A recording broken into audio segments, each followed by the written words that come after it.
Now 11th, commercial bank creates, सबसे easy, commercial banks क्या create करता है? ऑप्शन देखिए, paper money, metallic money, commodity money या क्रेडिट मनी। अरे तो भाई कमर्शियल बैंक का तो काम ही है क्रेडिट क्रिएशन, तो क्या क्रिएट करेगा? Credit money. So commercial bank creates credit money.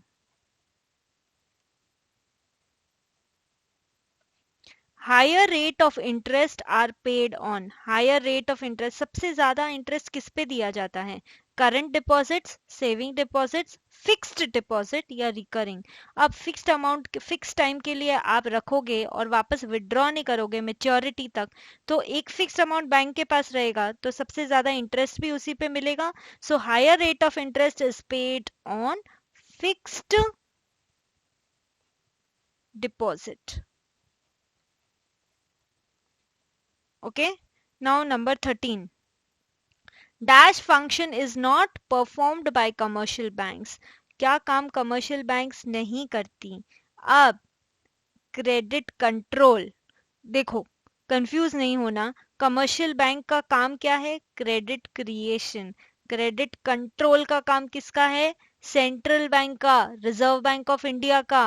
तो यहाँ पे फर्स्ट ऑप्शन ही सेलेक्ट कर लेना कि dash function is not perform by commercial bank. Credit control commercial bank का काम ही नहीं है, वो तो सेंट्रल बैंक का काम है। नाउ ऑप्शन पढ़ लेते हैं, लेंडिंग, बोरोइंग, क्रेडिट क्रिएशन। ये तीनों लेंडिंग, बोरोइंग और क्रेडिट क्रिएशन कमर्शियल बैंक का काम है, लेकिन क्रेडिट कंट्रोल सेंट्रल बैंक का काम है, आरबीआई का, कमर्शियल बैंक का नहीं। सो credit control function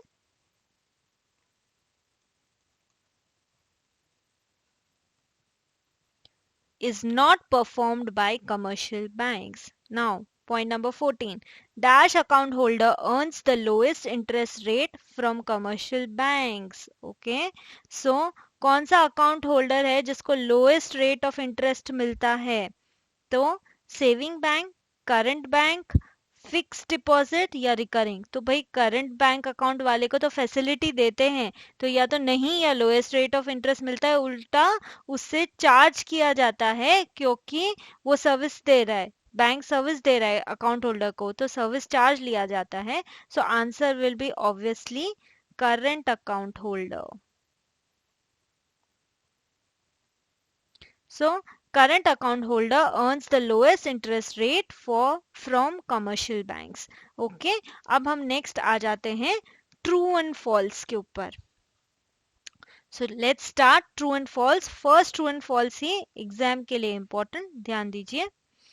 Commercial banks plan an important role in economic development. See, economic development कब होगा? जब mobilization of funds होगा, जिसको जरूरत नहीं है वो बैंक के पास लाके दे और जिसको जरूरत है उनको बैंक से मिले, तो तभी तो डेवलपमेंट होगा, और ये काम कमर्शियल बैंक करती है. So commercial bank plans an important role in economic development. The statement is true.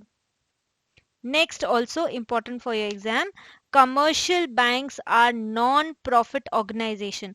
Example था बैंक का, और मिस्टर वन से उन्होंने पैसा लिया, दैट इज डिपॉजिट लिया, और टू को लोन दिया, और इसको 4% पे यानी कम रेट ऑफ इंटरेस्ट दिया, और जिसको लोन दे रही है उसको ज्यादा रेट पे लोन दिया, तो डिफरेंस क्या हुआ था? 6%, जो था बैंक का प्रॉफिट. तो प्रॉफिट तो कमर्शियल बैंक प्रॉफिट के लिए ही काम करती है.